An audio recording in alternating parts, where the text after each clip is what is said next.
Shalom, shalom. Mandondony baravarana ho antsika ndraiky ilay longomamy tsy akanavaka miarahaba antsika rehetra amin'ny anaran'i Jesosy Kristy. Fahasoavany sy ny fiadanana iny eo amintsika tsirairay aby. Avy ndraiky ilay ny fotoa ianaontsika ny ten'Andriamanitra iny. Ho samy tsika miomana, samy ny fanahintsika miomana, ny ara-panahintsika miomana. Iaino izay zavatra tian'Andriamanitra ho resahana amintsika tsirairay avy. Amen. Mbola misaotra an'Andriamanitra itsika raha mbola velonaina, mbola afaka miaino izay zavatra tiana ampitaina amintsika. Voalohany indrindra dia miala tsiny aloha ampanetretena no hitondrako ny ten'Andriamanitra eto fa tsy za velively no hiteny fa Andriamanitra no ampiteny ny mpanompony. Ary ny teny izay hozaraina eto dia ho ahy sy ho an'ny tsirairay avy izay miaino amin'izao rehetenenako izao. Amen. Dia ny fahasoavany sy ny fiadanana ilay ho amintsika iaby. Amin'izao moa zany amin'izao andro farany izao dia tsy miafina amintsika. Efa tsy mila tantaraina intsony fa be da be ny zavatra miseho maneran-tany eran'izao tontolo izao.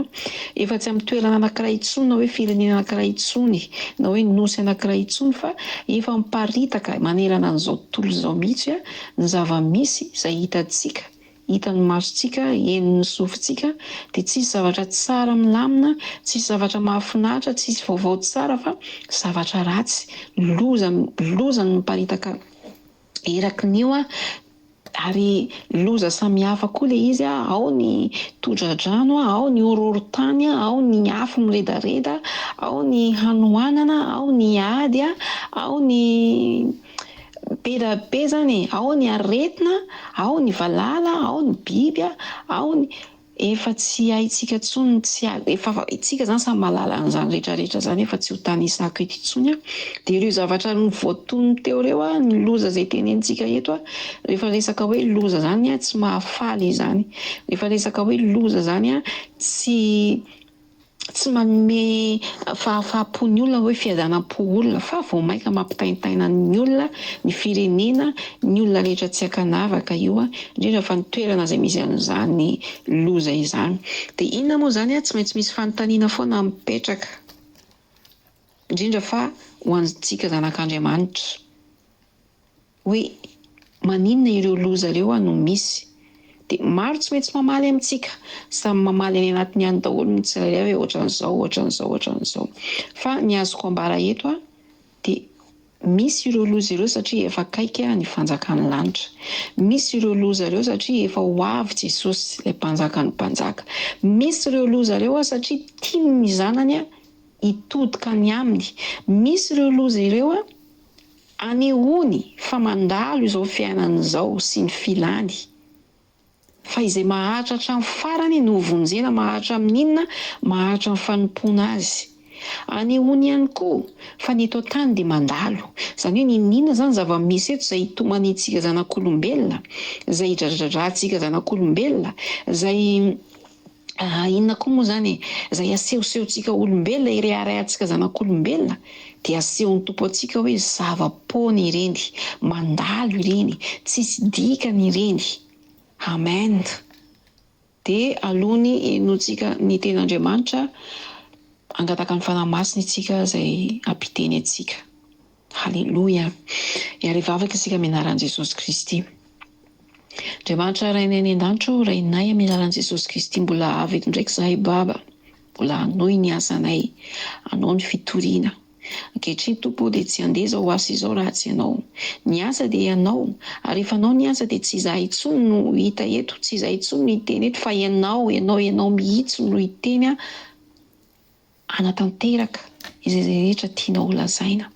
Ary mitenena fanahy masina, aoka ny sitraponao no atao, aoka izay rehetra tianao henoinay, ary izahay dia vonina hatrany izahay handray ny feo avy aminao, andray ny teny avy aminao. Ninona izany Tompo na hahafaly anay izany na tsy hahafaly anay dia mitenena Andriamanitra, aoka ny sitraponao no tanteraka, aoka izay tianao ambara no tanteraka an'io, aoka izay tianao aparitaka no tafalatsaka ao anatinay an'io ka ampisaintsainanay Tompo, hamoha ny fiainam-panahinay amin'izao andro farany izao. Halleloia. Manatrika eto anao Andriamanitra, efa manatrika eto sahady ianao, efa miasa ianao. Matoky sy mino izahay fa ho afa-po ny fanahinay, ho voky ny fiainam-panahinay, ho voky ny fanahinay Tompo. Raha hiaino izany teninao izany. Dia misaotra Ray Masina amin'ny anarana mahavonjy ry an' Jesosy naovana izany mivavaka izany. Amen. Eka ilay longomamy, mankasitraka feno anareo rehetra izay miaino ny fahasoavana sy ny fiadanana eo amintsika rehetrarehetra. Amen. Dia ny fibebahana no resahantsika anio izay no tiany fanahy masina ho ambara amin'izao andro faran'izao dia ny resaka fibebahana. Dia raha mametraka fanontaniana indray tsika mitsailay avy ho inona ny atao hoe mibebaka, dia mety maro mihitsy ny hiteny hoe efa fantatray izany, efa hainay ilay mibebaka. Tena marobe izany ny mahafantatra ny hoe définition ny hoe mibebaka, fibebahana. Fa kosa mety maro ny tsy manatanteraka, mety maro ny manao fahazarana mahafantatra ny atao hoe mibebaka, fibebahana, fa kosa tsy manatanteraka. Izany hoe mbola misy zavatra mamatotra zany ao amin'ilay olona. Amen. Dia izay zavatra mamatotra izay moa mazava ho azy fa tsy zavatra vokatra ny fanahy masina, fa zavatra vokatra ny fanahy maloto. Satria ny olona mibebaka dia olona miala amin'ny ratsy fanaony, olona avy any amin'ny maizina mankaty amin'ny mazava. Izany hoe olona nanao zavatra izay tsy mifanaraka amin'ny sitrapon'ny tompo ka nanapa-kevitra izy nanolo-teny izy nanantona an'Andriamanitra ny fona sy ny bebaka. Amen. Mety maro ny mivavaka, mety maro ny mangataka zavatra amin'Andriamanitra, mitalao amin'Andriamanitra isan'andro depuis izany hoe depuis nanompoana an'Andriamanitra maha-kristiana azy dia misy zavatra angatahany dia mivavaka izy, misy zavatra iriny fony dia mivavaka izy, misy zavatra tiany dia mivavaka izy mangataka amin'Andriamanitra. Ary zava-misy izany. Tsy ratsy akory ny mangataka, ny mitalao amin'Andriamanitra, mangataka izay zavatra iriny fonao, fitahiana sy ny karazany, fahasalamana, harena sy ny karazany, fa kosa mbola tsy ao ilay voa mendrika an'ilay fibebahana azafady. Mbola tsy ao anatin'ilay olona. Mbola tsy ao ny tena maha-kristiana azy. Mety voasoratra any amin'ny sampana ny anaranao, mety mpandray fanasan'ny tompo ianao, mety voasoratra any anatin'ny boky ny fiangonana ny anaranao, fa izany akory tsy midika hoe tena kristiana ianao. Fa kosa raha mbola tsy namoa voamendrika ny fibebahana ianao dia tsy azo lazaina hoe zanak'Andriamanitra, tsy azo lazaina hoe kristiana marina. Ary tsy vitan'izany fa mety nanao adidy be da be ary ianao, mety mandray anjara amin'ny rehetrarehetra, amin'ny gropy, amin'ny fiangonana, amin'ny rehetrarehetra izany rehefa atao hoe fanompoana izany. Na mety manao adidy lehibe ianao any amin'ny fiangonana, rakitra be da be, ampahafolo-karena sy ny karazany, tsy midika izany hoe tena kristiana ianao. Raha mbola tsy namoa, mbola tsy nanana izany hoe voa mendrika izany fibebahana izany. Amen. Misy ten'Andriamanitra izay tsy miavona amintsika, izay milaza hoe mamoaza voa mendrika ny fibebahana.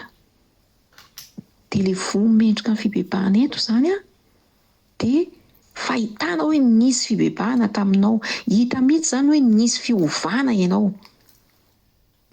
Ilay voa mendrika ny fibebahana.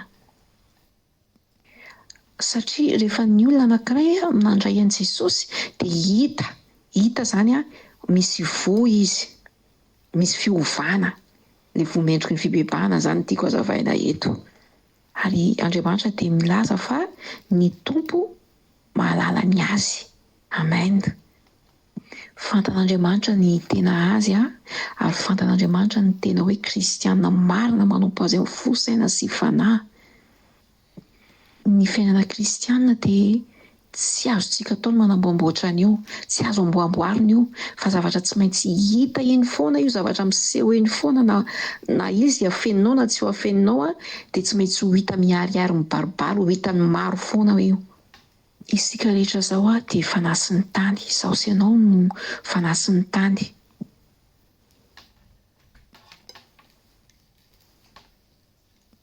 Izaho sy ianao ilay trano miorina eny an-tampon-tendrombohitra izay tsy azo afenina. Izaho sy ianao no kristiana izay oharin'i Jesosy amin'ny jiro manazava ny manodidina azy. Ka raha isika izay jiro izay tokony hanazava, izay mipetraka ao ambony no afindra toerana zany hoe asitrisitrika any ambany any a de lasa tsy manazava. De rehefa tsy manazava ny manodidina azy satria any ambanimbany any fa tsy mipetraka ambonin'ny vata famarana, eo ny toerana misy atsika. Zany hoe lasa matsatro. Ka rehefa ny fanasina no tonga matsatro de inona araka ny soratra masina de lasa ariana any ivelany rehefa tsy miasa. De lasa tonga tsinontsina, lasa tsisy dikany. Izay mahatonga ny ten'Andriamanitra mba handinihantsika tsara, mba hiretrretantsika tsara, aza malaky mitsara olona. Izao sy ianao. Fatsarao ny tenanao, dinio aloha ny tenanao. Fa sao de lany andro fotsiny ianao na mandany andro fotsiny mandeha makany am-piangonana, mandeha mamonjy fivoriana masina, mandeha mamonjy toeram-pivavahana maro. Verimaina foana ny fotoananao. Nefa ianao mbola voageja, mbola misy fahotana izay mamatotra anao, mbola misy fahotana izay mangeja anao, izay misy fahotana izay mitazona anao, nefa tsy tsapanao izany.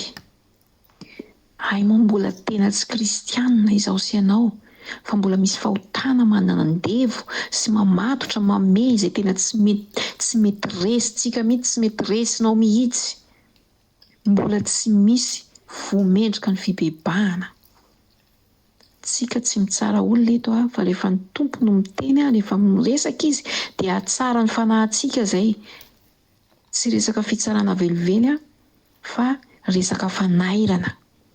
Mila mandihy ny tena isika rehetrarehetra. Jereo aloha ny tenanao, mila mijery ny tenako aloha za. Mila jerena ny fiainana, mijereo ny fiainanao. Eto Andriamanitra dia miteny fa ny tena kristiana, ny tena mpanaradian'i Kristy dia olona efa namoha voamendrika ny fibebahana. Izany hoe efa nibebaka iny olona iny. Efa nibebaka. Inona moa izany no atao hoe mibebaka? Dia mety hamandray ianao hoe raha momba an'izay fibebahana izay aloha dia efa haiko izay, laniko tsy anjely mihitsy ny atao hoe mibebaka. Nefa tsy ny fahafantaranao no ilain'Andriamanitra an'izany. Tsy ny fahafantaranao hoe mibebaka fa ny fampiaranao an'ilay izy, ny fiainanao, ny ainanao an'ilay izy, amin'ny fiainanao amin'ny ara-panahy indrindra. Izay no tadiavin'Andriamanitra. Mibebaka dia fialana amin'ny ratsy fanao izay efa voalazantsika teo aloha. Raha ohatra izany ianao nitodika any atsimo taloha dia rehefa nibebaka ianao dia efa tsy mitodika any atsimo intsony fa mitodika any avaratra. Izany hoe miova izany. Izany hoe hafa mihitsy ny fiainanao, miaina amin'ny fiainana vaovao ianao, miaina amin'ny fiainam-baovao ianao fa tsy ohatran'ny taloha. Na ny fofinaina iainanao, na ny rivotra iainanao, hafa mihitsy tsy mitovy amin'ny taloha.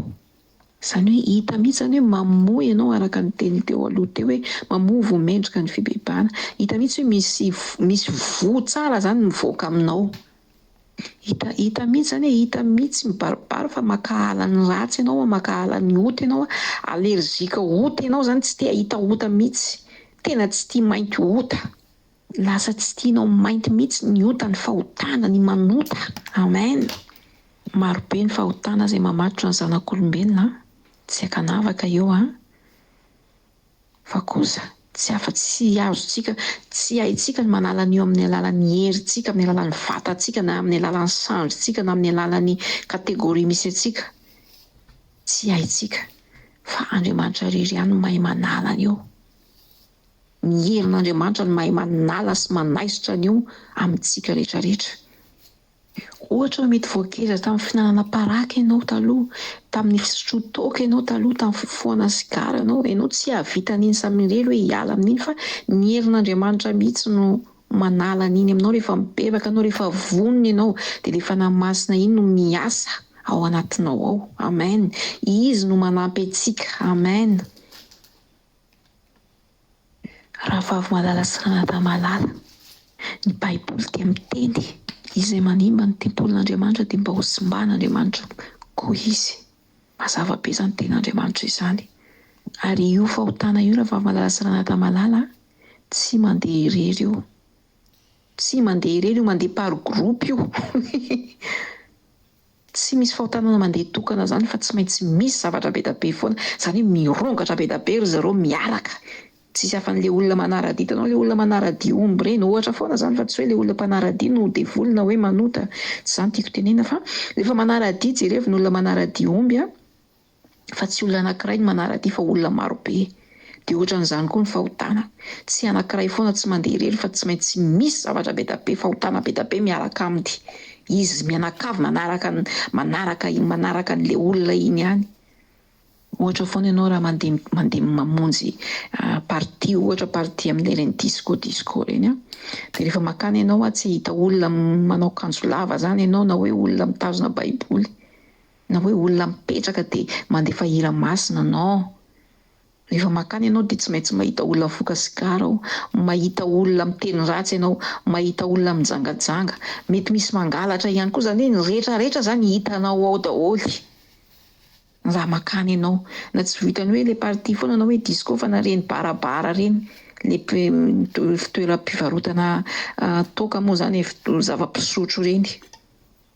Vava miteny ratsy maso feno fitsangajangana satria mijerijery aty, mijerijery ary, mijerijery lehilahy, mijerijery vehivavy. Zany rehetra zany tsy fiainan'ny zanak'Andriamanitra izany. Tsy fiainan'olona voavonjy izany, tsy fiainan'ny zanak'Andriamanitra tena kristianina zany. Ary aoka ny fitondran-tenan'ny tsirairay avy ny kristianina. Mila aseho, amen. Aseho mihitsy ny fitondran-tenanao, ho hitan'ny maro, ho fitaratry ny maro, amen. Eny fa na de tsy asehonao raha iny miseho azy, tsy mety afenina mihitsy, tsy mety takonana na hoe asisitrika, fa miseho azy iny de hitan'ny olona iny. Satria ianao efa tsy ianao intsony no velona fa Jesosy zany no saintsainao andro aman'alina. Efa nibebaka anao niala amin'ny ratsy fanaonao taloha, efa olom-baovao, efa makahala ota, fady ianao ny ota. Tsy mahamenatra zany, tsy mahamenatra ny mijoro no tena maha-kristianina, fa ny makany am-ponja no mahamenatra, ny mangalatra mahamenatra, ny manolana zaza mahamenatra, ary tena mamofaty be mihitsy, tena ota ngeza be ao anatreh'Andriamanitra. De mety hitendra iny sasany hoe ka rehefa kristianina manana ianao de hoe soeson'olona, olona tsaratsai'olona, ho enjehan'olona. Tsy maintsy misy satria zavatra efa voasoratra, amen. Hoy iz'Andriamanitra hoe ho aratsian'olona ianareo ho enjehan'olona ianareo noho ny anarako. Eritreretintsika ny mpanompon'Andriamanitra taloha, ny mpaminany rehetra, jerevy ny hafaran'izy ireo. Maro ny enjehana, maro ny vonoina, maro ny aratsiana. De mbola toy izany ihany koa no mbola iainantsika zanak'Andriamanitra ankehitriny. Antsika kristianina marina izay efa nibebaka tamin'ny ratsy fanaontsika de olom-baovao, de tsy maintsy azo an'izany fanenjehana zany, fanaratsiana zany, tsy maintsy hisy zany satria zavatra efa voasoratra. De ny fotoananao rehetrarehetra zany, ny fotoananao mahazanak'Andriamanitra anao amin'nao mandeha manompo azy, de aza ina moa zany, ariana, aza avela ho very, zay angamba no azoko amehezana azy fa miezà manantona an'Andriamanitra amin'ny fo, amin'ny fahamarinana, amin'ny fahamasinana, mba tsy ho very maina zany ny fotoana rehetra izay nanomponao azy, mba tsy hoe kristianina fahazarana foana, fa kristianina tena kristianina marina miaraka amin'i Jesosy Kristy. Amen. Amen. De amin'ny mahazanak'Andriamanitra antsika zay zany rehefa misy ny fanahy masina zany miaraka amintsika ao anatintsika ao, de automatique tsika de hamonjy ny hafa ihany koa, mampibebaka ny hafa, mitory fibebahana amin'ny hafa, mandrara ny hafa mba tsy hanao ny zavatra izay tsy mifanaraka amin'ny sitrapon'Andriamanitra, satria zavatra niainanao taloha iny, ianao zany nahatsapa hoe tsy nety de niova ianao, olom-baovao ianao, kristianina marina ianao de ianao koa mamonjy ny fanahin'ny hafa, tsy tazominao anao samirery le izy. Tsy vitany hoe hitan'olona foana zany ianao hoe iny nisy fiovana, fa ampiarinao le izy, ampiarinao ny tiako tenenana zany hoe mihetsika ianao mitory ianao, mamonjy fanahy ao amin'i Jesosy Kristy. Ary io fibebahana tena important be amin'i Jesosy eo. Raha nitory Jesosy teto ambony tany dia ny fibebahana nitoriany voalohany, mibebava efa akaiky ny fanjakany lanitra. Mbola hitantsika any amin'ny Asana Apôstôly ihany koa, misoratra voalohany dia hoe resaka fibebahana ihany koa, nabebaka ny olona izy. Tao koa Jaona mpanao batisa, mbola nampibebaka ihany koa fibebahana foana ndradradradrainy andro aman'alina rehefa nitory izy.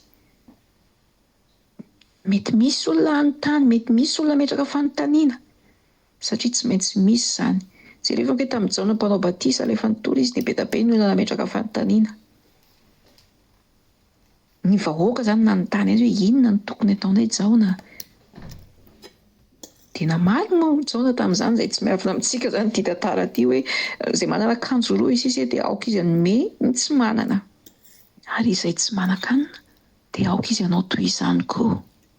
Dia mety hisy teniny amintsika rehetrarehetra miaina hoe mety hisy tenina tsy voatery tsika fa mety hisy amaly izany hoe ny fiainana efa sarotra izao koa ve dia ahoana. Dia izay ny voasoratra moa, izay ny voasoratra dia voasoratra, izay ny voalaza ny soratra masina. Izany hoe tsy mila mihidy tanana koa izany tsika hoe ao anatin'ny fanompona ianao mila manampy ny hafa. Izay izany no azo amehezana azy. Tsy voatery hoe akanjo foana ilay izy. Fa rehefa hitanao hoe misy namanao tafalatsaka ao anatin'ny tsy fisiana, namanao tafalatsaka ao anatin'ny jaly, dia raha mba manana kely ianao dia manampy. Amen. Sady mitondra-bavaka azy ianao no manome. Tsy resaka fitsarana ny zavatra resahako eto fa azonao atao ihany koa ny mitondra-bavaka. Tsy zavatra omenao rehefa tsy manana ianao, fa raha mba misy kosa ny aminao dia mijery ianao ny tompo. Ohatra izany hoe izaho manana akanjo ohatra be dia be, hoe valizy firy izany ny akanjoko, ohatra armoire firy be dia be izany, dia akanjo mafana ohatra hoe amin'ny andro izao mangatsiaka izao dia namako tsy manana mihitsy, tsy manam-bola hividianana izy sady tsy manana dia iny izany hitondra-bavaka azy hoe andao entiko am-bavaka ianao fa tsy maintsy omeny Jesosy foana. Nefa ianao manana bobaka be ianao ohatra foana izany ity zavatra ataoko ity ianao izany manome na ray na roa izay fohinao rehefa manana be dia be ianao dia sady mitondra-bavaka azy. Fa tsy hoe hitondra-bavaka azy nefa tsy manome, nefa za misy nefa maro be, sasany ala mety tsy hanaovako. Ohatra foana izany tiako ambara eto tsy voatery ho akanjo ilay izy fa be dia be izany ny zavatra azo anampiana namana, azo anampiana olona. Amen. Dia nametraka fanontaniana ihany koa ny mpamory hetra amin'ny tantaran'ny Jaona. Antsika izao mbola tsy miala amin'ny Jaona mpanao batisa hoe inona no tokony ataonay hoy izy ilay mpamory hetra. Ny mpamory hetra moa izany izay tsy miafina amintsika fa mamory hetra izay ny asany, ary maka tombony izy, maka ny azy izany mba maka kely izy ho azy manokana. Hafa izany ny atokany amin'ilay gouvernement sy ny karazany ary hafa koa ny anazy. Ohatra izany hoe raha ohatra hoe tokony hoe 20,000 ny tokony alainy dia atombony iny 30,000.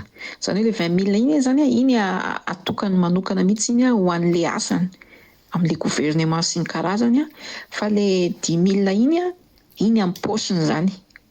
Izany hoe maka mihoatra izany izay no asany. Izany hoe tsy mandeha amin'ny fahamarinana izany, tsy misy rariny mihitsy. Izany hoe zavatra tsy mifanaraka amin'ny sitrapon'Andriamanitra izany, mangalatra izany. Fa tafiditra ao anatiny hoe mangalatra. Dia inona no navalin'ny Jaona an'izy ireo rehefa avy eo aza mampandoa mihoatra hoy izy Jaona mpanao batisa. Izany hoe rehefa amin'ilay azanao izany miteny hoe 10,000 foana no alaina dia 10,000, 25,000 foana fa tsy mihoatra. Izay ilay mendrika ny fibebahana izay. Izay ilay ankasitrahan'ny tompo izay, mandeha amin'ny fahamarinana.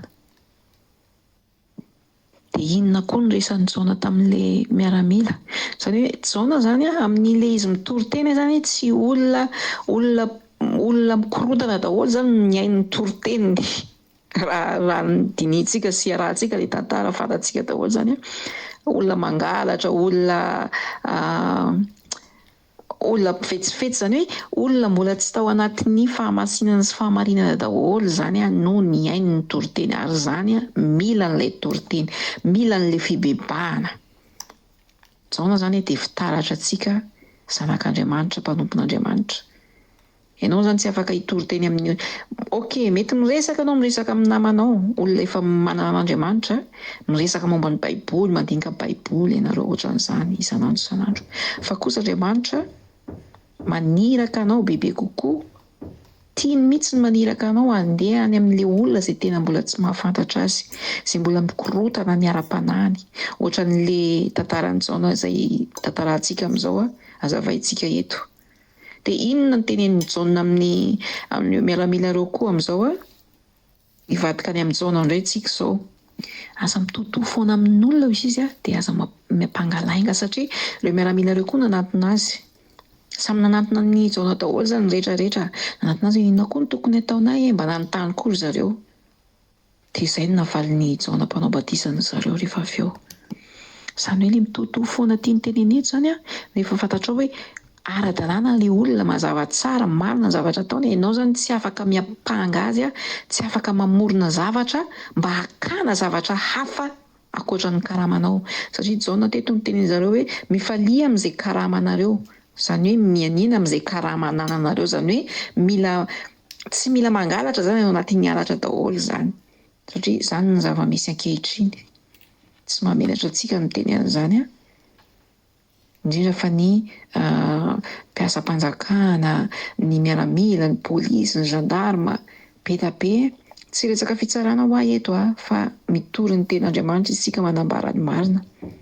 Izany hoe tsy mila manao zavatra hafa. Ianao rehefa omen'Andriamanitra ny karamanao dia mahaiza mifaly, mahaiza mankasitraka. Hain'Andriamanitra foana manome anjara hafa ankoatran'iny karamanao, fa tsy azonao atao mihitsy ny makan-keriny na mangalatra. Tiako tenena amin'ilay halatra eto zany hoe manombotombo resaka, indrindra fa amin'ireny madinidinika ambanivohitra ireny. Tsy azonao atao mihitsy satria mijery Andriamanitra. Fahotana lehibe zany eo an-tren'Andriamanitra. Mila hibebahana, mila hialana, mila miova lalana mihitsy zany. Amen.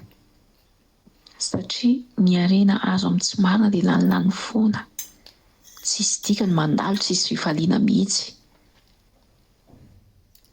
Izay ilay fomba mendrika ny fibebahana, mila miova, mila mifaly amin'izay rehetra ananana efa nomeny Tompo anao anjara, izay nomeny Tompo anao amin'ny resaka asa io. Tsy voatery hoe gendarme foana ilay izy na manam-pahefana foana na miaramila sy ny karazany. Ialako tsiny eto zany fa toriteny ilay izy ampanetretena no resahana an'izany satria fanahin'olona no hovonjena. Aleo tafitohina amin'ny zavatra hidiranao amin'ny fanjakan'ny lanitra, toy izay tsy misy miteny nefa hoverin'ny fanahy. Mety maro ny manao an'izany zavatra izany, ary mety maro mpivavaka kristiana nefa tafalatsaka ao anatin'izany satria mitady vola, tsy ampy azy ny vola, sarotra ny fiainana. Mety izany daholo moa ny excuse ny rehetrarehetra. Mety mamelona zaza be da be dia tsy ampy azy dia aleo ary amin'ny olona rizy ny manao ny ataony, ary amin'ny tsy manatsiny rizy ny manao ny ataony, manararaotra zany tiako tenenina eto dia mampitombotombo zavatra miampangalainga, mampitombotombo zavatra tsy misy, mahazahoany vola mihoatra ny karamany. Nefa izay zavatra izay tsy tian'Andriamanitra fa mila miova dia mila mamovo mendrika ny fibebahana hatrany. Amen. Izany hoe raha te handovan'ny fiainana mandrakizay isika rehetrarehetra tsy ankanavaka na saranga inona misy ianao dia mila miova, mila miezaka manova ny toem-panahintsika tsirairay avy. Mila mibebaka, mila miala amin'ny ratsy fanao, mila fahazaran-draty mialana daholo izany. Mila mandeha mahitsy araka ny sitrapon'ny Tompo, ary aoka ny Tompo no banjinina. Na ny takotakonary ary ianao mety ho tafalatsaka ao anatin'ny fakam-panahy, fa tonga dia rehefa ny fanahy masina zany mampatsiahy ianao dia mitody haingana. Fa misy indraindray misy fanahy masina mampatsiahy tsy tsara io, aza manao izany fa mbola misisika ihany, misisika ilay olona miverin-dalana. Dia malahelo ny fanahy masina amin'izay. Mila miova, mila mandeha mahitsy, mandeha amin'ny fahamarinana, fahamasinana, olom-baovao amin'i Jesosy Kristy. Amen. Misy matoky fa tsisy olona maniry ho any amin'ny hafobe zany daholo, any amin'ny fiainana fahaverezana zany daholo, fa maniry ny hanana fiainana mandrakizay. Ka rehefa maniry ny fiainana mandrakizay ny tsirairay avy a, rehefa maniry ny fiainana mandrakizay isika rehetrarehetra tsy hakanafaka, dia mila manaraka ny ten'Andriamanitra, mila manaiky mankatoy ny ten'Andriamanitra. Halleloia! Tsy mila manavakavaka hoe ty ny tsara dia ty ny ratsy. Io ten'Andriamanitra io sady tsy hanesorana io any tsy hanampiana, fa izay voasoratra dia voasoratra. Amen. Ary tsisy olona maniry ratsy fa maniry tsara daholo ny ankamaroany.